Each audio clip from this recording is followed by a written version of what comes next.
And that will be sent out probably tomorrow morning. So just keep an eye out for that. That'll come to your email. So make sure you have an eye out for that. There is a questionnaire attached to that email. So we just ask that you please provide us with some feedback. We always value your opinion on these presentations. So please make sure you're filling that out, and then you're able to go back and reference anything that's discussed in the presentation. The chat is open, so if you do have questions, feel free to post them into the chat. We will have a designated Q&A at the end of the session where you'll be able to take yourself off mute and ask those questions, or if you want to just continue to post them into the chat, completely up to you, whatever you're comfortable with, feel free to do that. And from here, what I will do is I'm going to pass it over to Megan. Megan, the floor is yours. Thank you. Hello, everybody, and welcome to Princeton Review's The Nurse's Guide to Social Media. I'm Megan Haverkamp. I have been with Princeton Review for a little over a year now. However, I have been helping students reach their academic and career goals through test prep for 15 years. Before we get started with our presentation, I'm going to tell you a little bit about the Princeton Review and our test prep for the NCLEX RN. So Princeton Review has been doing test prep for over 40 years. Some of you may have heard of us or used us to prep for the ACT or SAT in high school to get into college. We also have continuing education test prep for those exams, MCAT, LSAT, GMAT, GRE. But recently, the Princeton Review has branched out into professional services. So really, that's just test prep for anyone that is getting a professional designation. And of course, the NCLEX, you must pass the NCLEX exam before you are an RN. And so if you are going to embark on taking this exam, check us out. We have 3 great products that can help you study for the exam. We have a QBank with over 3,500 practice questions. Of those, we have 1,900 of them were bought from the NCSBN. And for those of you close to the NCLEX, you know that's who designs the exam. We have also added 250 next-gen questions to get you ready. Yes, the exam has changed. So we have added those new question types, so you have plenty of practice with that as well. The QBank is on subscription, so depending on how long you want to set your study plan, we have a 30-day, a 90-day, and a year subscription. We also have a live online course. Now, this is definitely a course if you are somebody that would like to have a time and a place. Of course, it's not physical, it's online, but it gives you some structure to your study. You know, Tuesday and Wednesday evening you have class. It also gives you classmates. So you know, misery loves company. You know, you're all going through it. People ask questions maybe you didn't think of. So if you're looking for that, we have live online, and we have just introduced our self-paced. Our self-paced program was purchased from the NCSBN, and it is their old review course, updated, of course, and definitely with those 250 practice questions for next gen.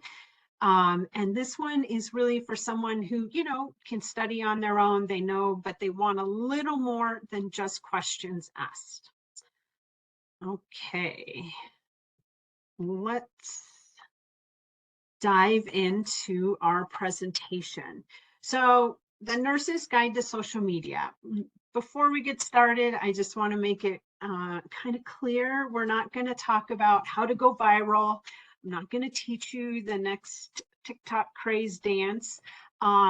Really, what the main goal of today's presentation is to really get you thinking about integrating and leveraging your social media use in a way that is beneficial to your career going forward, and kind of growing that professional presence as a nurse on social media. We're going to take a look at social media and social networking, kind of what are those differences in both of those individually. And then additionally, we can't talk about social media without talking about using it responsibly. So we'll kind of go over some general social media principles, give you some examples of where some nurses have kind of gone wrong, and how to kind of avoid that. And then we are going to take a look at LinkedIn. Now, nurses don't really use LinkedIn as much as, say, business individuals.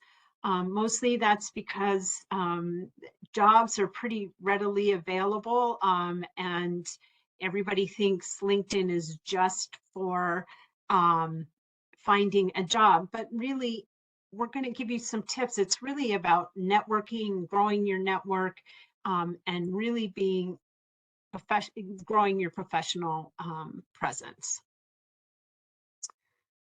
Okay. Okay, RJ, I'm going to throw a question out if you could just tell me if anyone answers. So can anyone tell me what is kind of the main difference between social media and social networking?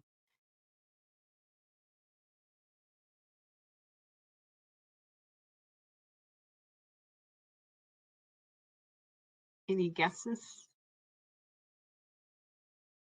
So kind of the biggest difference between social media and social networking is your audience.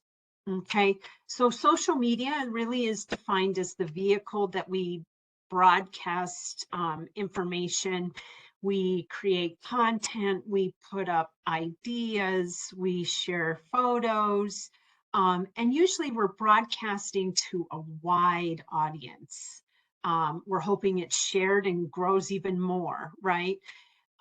Social networking is communicating and building relationships, usually to a more strategic, small group of people. And we're going to look at both of those next, social media and social networking. Okay, we're going to start with social media, and we're going to take a look at the most common social media platforms. I do know that daily there are new ones all the time, but we're going to just take a look at these four: Facebook, Twitter, Instagram, and TikTok. We're going to look at the general demographics of them, and then we're going to talk about some hacks, some kind of tips of ways we can use our social media to grow our professional presence, but also to maybe have some professional development. Does anyone know how much time an adult individual spends on social media daily?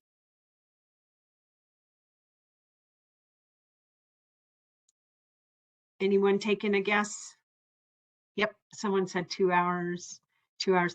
It has gone up to about 2.5 now. So yes, 2 hours is correct. That's 2.5 hours daily. Multiply that times 7 weekly times 30 monthly, and you get the idea. We spend a lot of time on social media. So finding some ways that we can spend a little bit of that time incorporating some professional development and maybe our professional presence. All right, we're going to start with Facebook. All right, Facebook, there are 233 million Facebook users in the US. Lots of people think it is the boomers that are on it. But really it's a big, more and more young people are starting to use it. We're already up to a quarter of that 233 million are ages 25 to 34 years old. And still more females than males use Facebook. Okay, so when we're on Facebook, what are some hacks? So the thing we want to talk about with Facebook are groups and pages. So pages are really where a company, a hospital, your own personal page, a family page. It's where you control, and one person puts up content, or not one person, but that group puts up content and is controlled. Groups can be public or private, so you can join them or you might have to ask to join them. Groups are where multiple people can post their content. It's usually around like-minded people or topics. So where can we do, what can we do with Facebook? Joining these groups is a great way to do it. There's nursing student groups. Your state probably has a national student nursing association. They have a group. Join it. Nursing Times, this is a great one. This is where they post articles of current timely information that you can be up to speed on what's going on, maybe in the area that you are going to go into practice. The American Nursing Association is a great one. And then Nurses Rock. This is a hodgepodge. It's really big, of nurses that talk about things and great things that you do. And so participating in these groups gets you out there and thinking and being very nurse focused. Twitter, and this one I think has, okay, Twitter, global audience, so it's international. 38% of users are between 25 and 34 years old. 69%, 69 million in the USA. And it's a little more males, but almost 50-50. So what is Twitter good for? What can we do with Twitter? Well, Twitter is great for journals. The nursing journals, American Journal of Nursing is on there. Journal of Nursing Education is out there. So if you take the train to class or to work, or maybe in the morning, part of your routine is to read, connecting and reading these journals so that you are current in the area that you are practicing is a great way. It's a great way to start a conversation at work with coworkers. So kind of building that into maybe your morning routine, or some way of, really keeping up to speed of current medical nursing events. And if at any time, if anyone has suggestions about what they do, you can also comment on those, on the journals. Reading other people's opinions of it can help you build and strengthen yours, pro or con.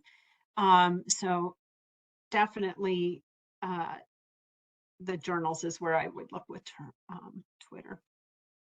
And again, if you have any ideas or hacks too of things you do, feel free to put it in the chat. We're here to learn from each other. Okay, let's see. Instagram. Okay, demographics. Believe it or not, Instagram, there are more males, only a little. It's about 50-50, but a lot of people, when they think Instagram, because it's so creative and artsy that there are a lot more females, but there are a lot of males on Instagram. It is Gen Z's favorite. And Americans spend an average of 30 minutes per day on Instagram. So if they are using Instagram, they're on it for a big chunk of that 2 hours. Some hacks with Instagram: follow hospitals, employers, your union. Hospitals will post all kinds of fun things. Also, you know, Instagram, it's a lot of posting of thoughts and things like that. People follow something that will put you in a good mood, you know, and brighten your day.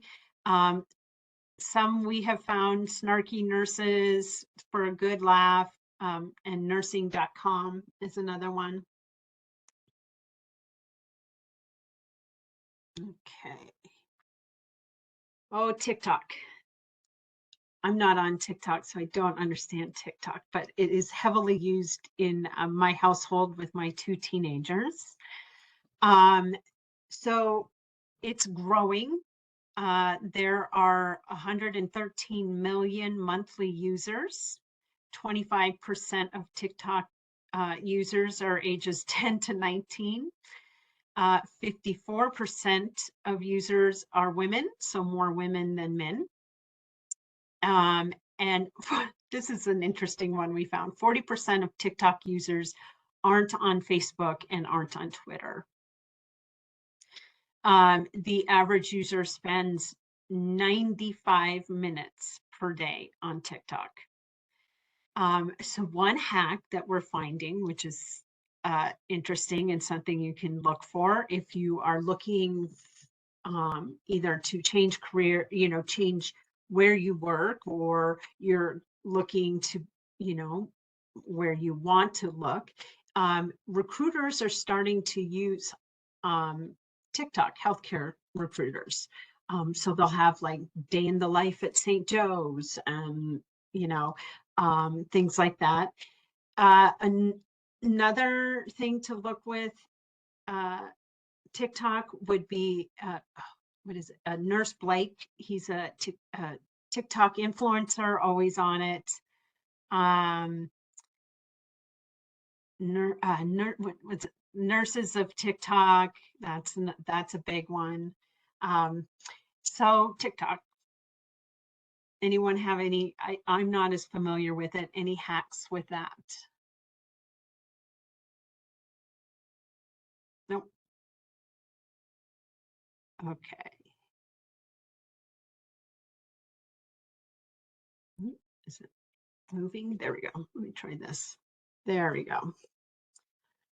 So at the end of the day, if we are going to consume 2.5 hours of content on social media, shouldn't we hang out with leaders in our field, people who are doing what we want to do?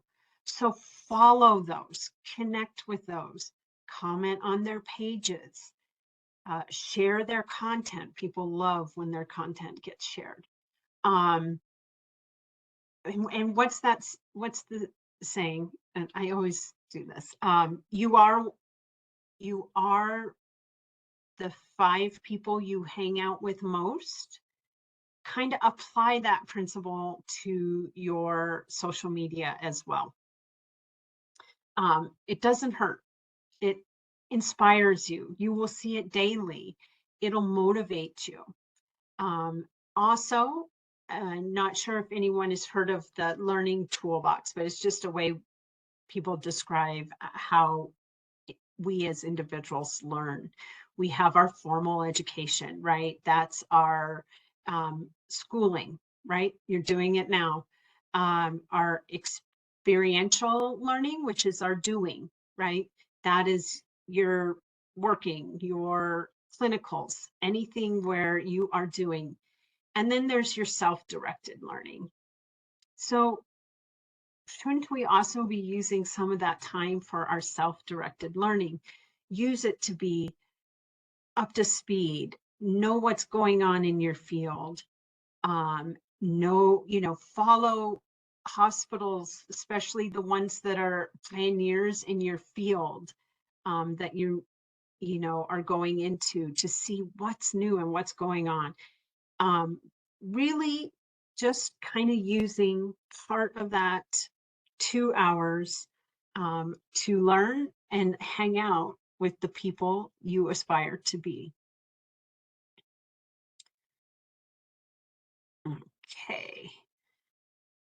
Okay, so we can't talk about social media without talking about using it responsibly. I know you've heard it before, everybody talks about it, but it's always good to hear it again and again, especially when you're going into a profession or are already in a profession in healthcare, that there's a gray area that we can fall into and can get you into some big trouble. So social media principles are generally set up by pretty much everyone in the nursing field. So the NSNA, that is the National Student Nurses Association that I told you about, they have social media recommendations. Then we have the NCSBN, again, that's the National Council of State Boards of Nursing. These are kind of really the governing body of the nursing profession. They are the ones that design the NCLEX. They are a whole group of all the state boards. They make all the rules and regulations. So it's always good to know these, or at least take a look at them. I will warn you, they're a little dated. Somebody needs to update them, but they're a little dated, but it's still good to know what they're thinking along the lines of what you can and can't do as a nurse. So general social media principles that you'll you will find in all of these. Your hospital will also have their own as well, their own social media policy, and it will all kind of come down to these general sections. Everybody has a twist on it, but the first one, beware of your audience. Everyone,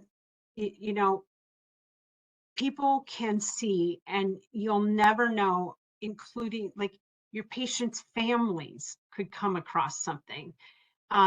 You just never know who is going to see what you post or what you said on social media. It can get viewed by your employers, and sometimes they actually look for that. So just be aware. A picture is 1,000 words. What you post, you want to be careful that, your boards aren't behind you, that, have patient information on it. You're taking a picture of yourself, but oops, you now just put public patient information. Where you're working, identifying where you're working, but also think of it too, you don't want to put out too much personal information. Your badge is an identifier. It's your name. It's the hospital you work in. It could say the floor. It could say the division. It could give a person that maybe you don't want to have your personal information a lot of information. So be careful what you post. Make sure there's no identifying. And so beware of your audience. Anybody can see. Maintain your professionalism. Okay, so avoid posting inappropriate videos. Or make your inappropriate videos private. Gone are the days where you want to post a picture of yourself doing pig stands or vacationing,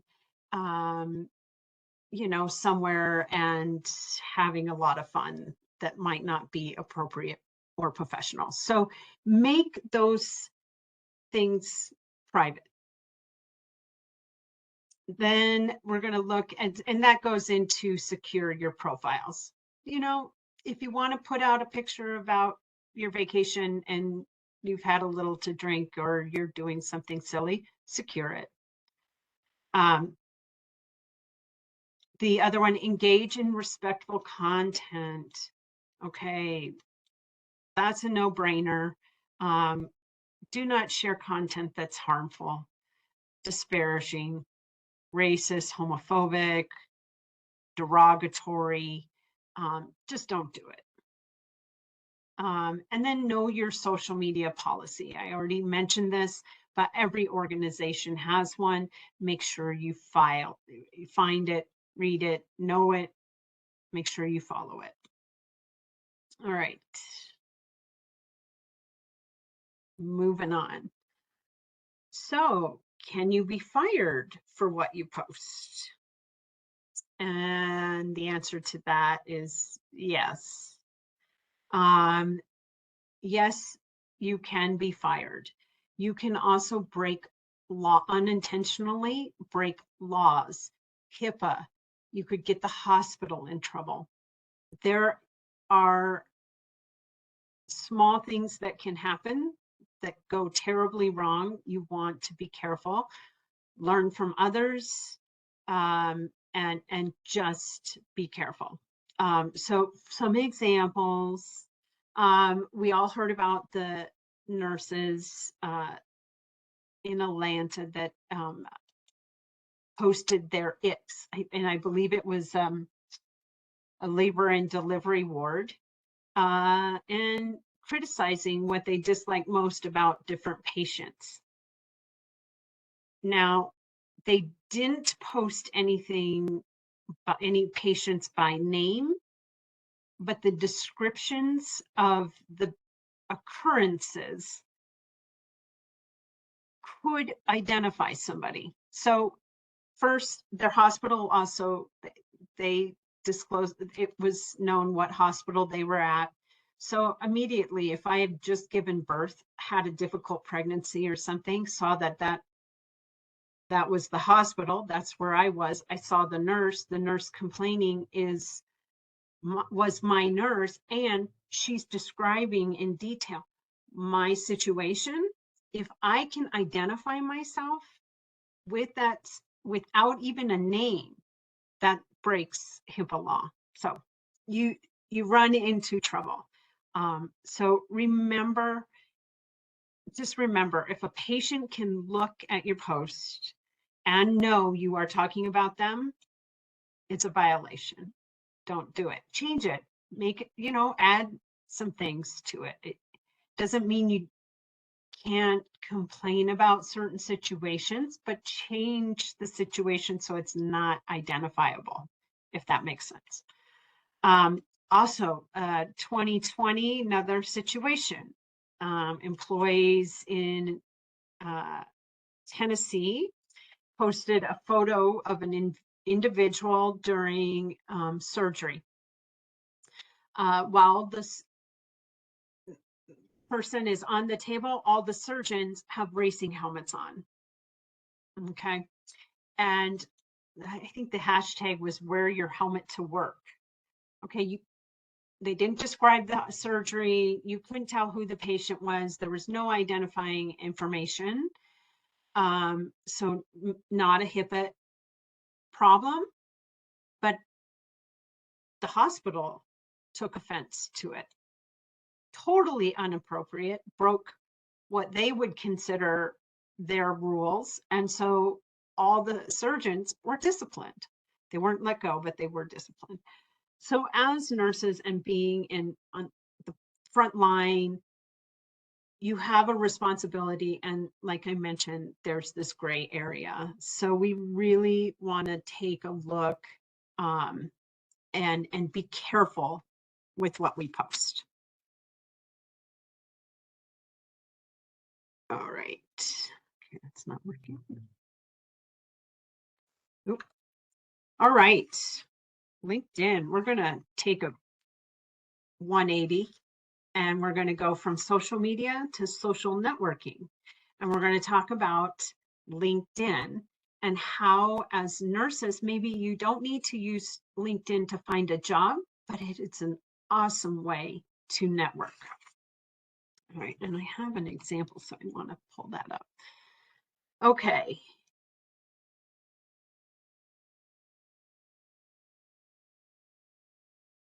Sorry, I'm trying to, it's not moving.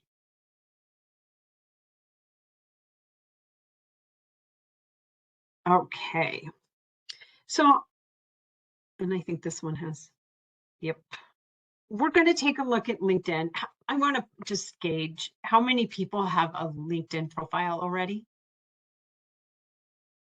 Just say yes, no. Anyone? Perfect. Perfect. Okay, 50-50. Okay, so LinkedIn. First thing you'll do at LinkedIn is set up your profile. And we're going to look at our in your profile page. It kind of looks like this. The first thing you want to do is decide your profile photo. Yep, you put a photo. You want it to be friendly. You want it to, you might want it to represent you. So maybe you take your professional headshot in your scrubs. You want it to show your personality, you know? So definitely that would be the first thing, is your photo. The next thing is your header. Your header goes, well, let's talk about your name too. So you're going to put your name, first, last name. You can put your pronouns if you want. You can also, there is a device, if your name is often mispronounced. So my name is Megan, not Megan. And there is, a little recording that you can pronounce your name so that people can click on it to see how to pronounce it. Also your titles. Once you pass the NCLEX and you're an RN, put it on there. If you're a PN, put it on there. You know, any designations, put it on there. Headline. Okay, this one people get stumped with, and you can do several things with it. Headline, you sum yourself up. You know, you want to use buzzwords, manager, advocate, enthusiast. Some people use it career-wise, like if you worked in several different areas, you say those different areas. Not too much personal information. I mean, a simple one would be women's health specialist, 2023 RN candidate. Really, it's more just small buzzwords about yourself that you want people to know. Okay.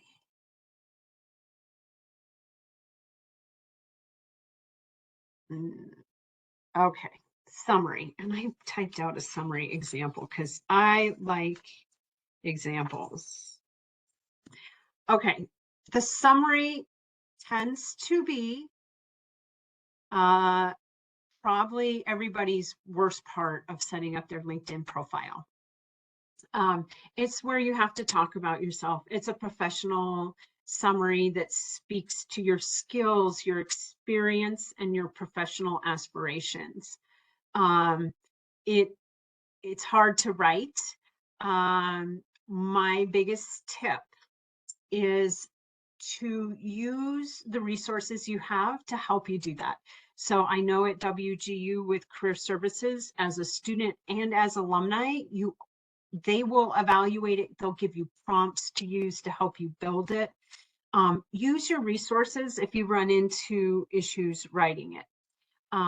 One hack that I tend to talk about professional summaries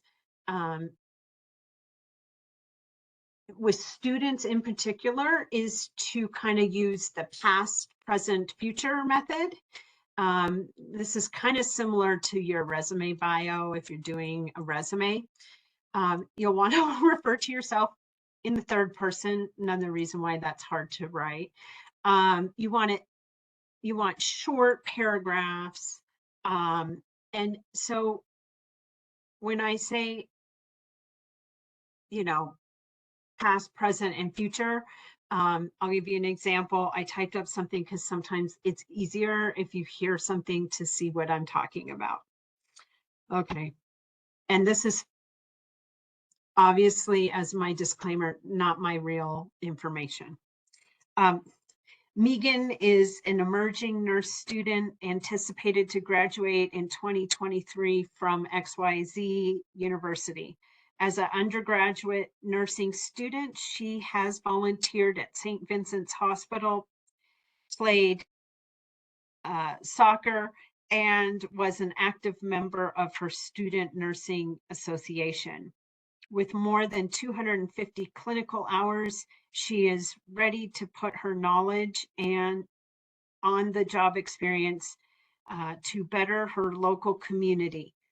Megan hopes to build upon her strong education foundation to achieve her career goals of becoming a pediatric oncology nurse.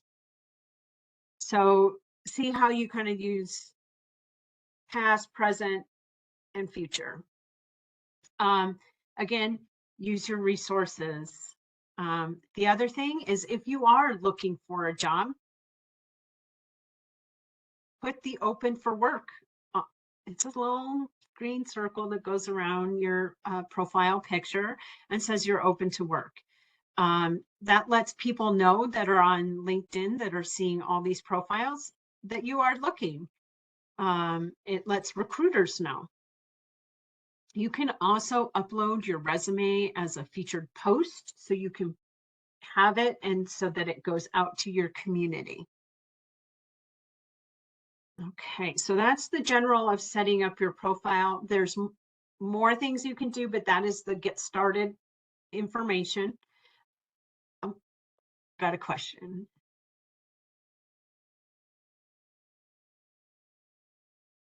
RJ, it went too fast for me.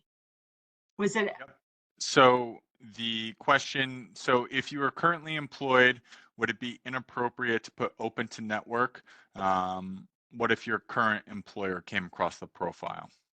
So you can, there is a way to put it so that it's only visible, so you don't have the green circle around your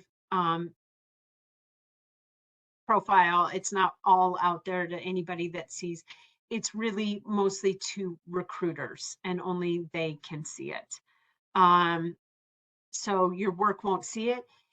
It is becoming pretty a pretty well or common thing to do no matter what, because why not hear about opportunities always? You never know. It might be in something that's more aligned with what you really wanted to get into. It may have a higher pay. It may be closer to you, so you don't have to commute as far. So when employers find it, employers tend not to find it, but if recruiters, more and more people are doing it. It's not a big deal. So yes, you can do it so that it's somewhat private. Okay. One more thing I want to say too is you just kind of also want to, you don't have to post your resume, but you want to kind of start to think about LinkedIn as your digital resume. Lots of recruiters are on it now. The other thing too is when you set up your profile page, you will have a long kind of tag, and you want to shorten it so that you can then cut and paste it. So when on your resume, you're putting that link. The link will be like super long. Some tips are like your name, LinkedIn, and just shorten it. You can put it on your resume. You can put it on your business card. You can give it to people. So definitely do that. So I think, let me see, make sure I got all my little small tips on this. Okay. So next, my mouse is very temperamental, right? There you go. All right, so let's talk about networking. And that is really where the gem of, LinkedIn is really building your network. You want to get as many connections as you can. Connect with your classmates, people in your classes, people when you're on clinicals that are working at the hospital. Connect with people. You will never know when someone has a job or has some information. Building your network is an excellent thing to do. So we kind of look at it as be active, be proud, and be strategic. Okay, so be active. Really reach out. You can reach out to people. Yes, you can DM people in LinkedIn. It's really you're sending a message to them. Ask them to connect. If someone is working at the hospital in the position that you want to someday have, connect with them, learn what they're doing. Most people are open to connecting to people they don't know. Some people don't, but most people are very open to it. You can also message people, so DMing them that way. You can send a small message asking, you can ask for an informational meeting. You can say, hey, I see you work at St. Joe's. I'm labor and delivery. I am looking to do that. Would you be willing to have coffee sometime and tell me what your experience with the hospital is? Maybe some people, now as nurses, I know your schedules are like crazy. So maybe it's not going somewhere. Maybe it's just a phone call to have a talk with them.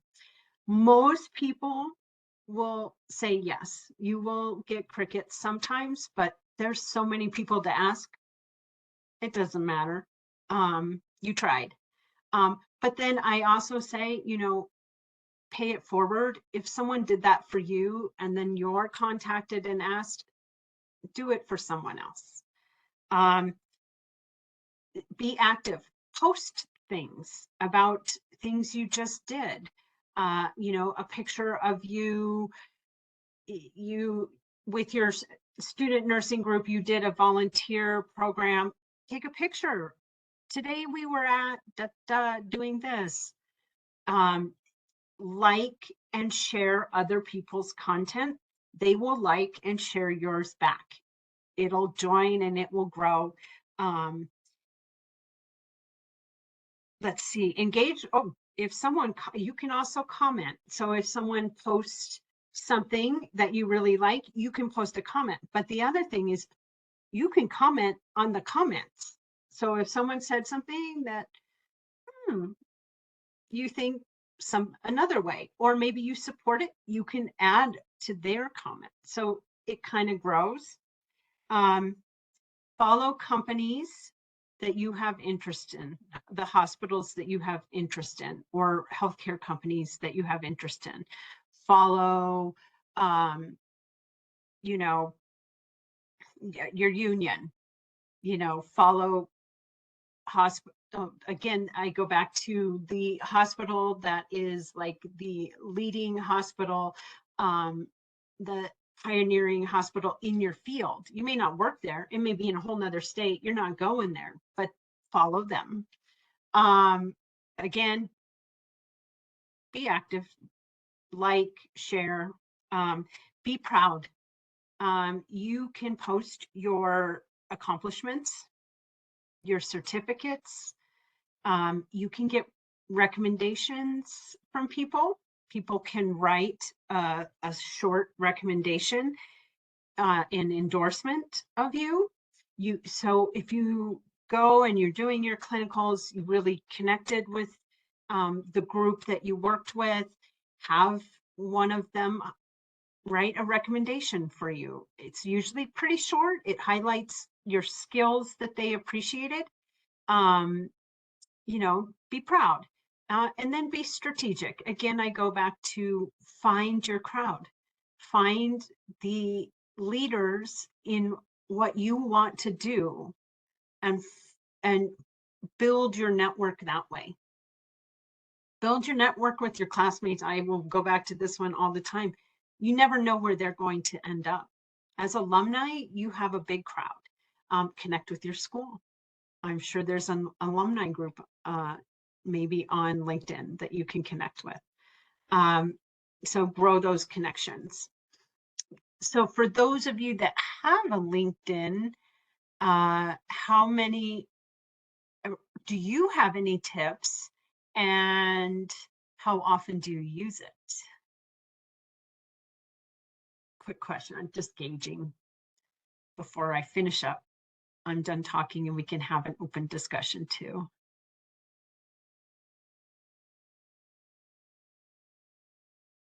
I haven't used it. Okay. Okay, so again, my name is Megan Haverkamp. Connect with me on LinkedIn. Look me up, Princeton Review, Megan Haverkamp. I'm happy to connect with you as one or two of your, your new connections. Why not? Connect with your classmates, and I will open it up to questions and stop sharing. And as people are thinking of questions, one thing that Megan had mentioned was our services here at WGU in Career and Professional Development. One thing that we have available, similar to a resume review, is we also do LinkedIn profile reviews. So you're able to submit that request, and then one of the career advisors will actually go in, review your profile, and then provide you with feedback. So like I said, very similar to a resume review, there's an opportunity there to have somebody have eyes on it, provide you with feedback as far as, hey, maybe you should add this to your profile, or remove something that might be there that might get you more clicks or noticed a little bit more. So just something to keep in mind moving forward. Definitely. And anytime you can attend, this was just a brief overview of LinkedIn. Anytime you can attend, and RJ, you said you guys sometimes have workshops. Take Yep. the workshop. It's a little more in, detailed. They'll probably show you visuals so you can do it. Definitely do it. And then Jessica had a question, just how do we submit your profile for request or review for request? Jessica, I just put that link in there. You can go in and take a look, and there's an opportunity there to submit that for one of the career advisors.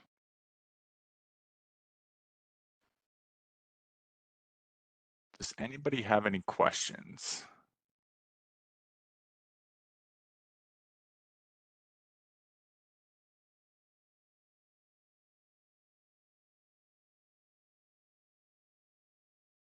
Okay, great. Awesome. Well, thank you, Megan, for jumping on and providing this fantastic feedback and resources. We greatly appreciate it. And for anybody that has questions, Megan had posted her email, but feel free to use our services in career and professional development as well. And then just a reminder, this was recorded, so we will send this recording out tomorrow. So keep an eye out if you need to go back and reference anything that was covered this evening. But thank you very much for participating. Thank you, Megan, for presenting, and I hope everybody has a great rest of the evening. Thank you.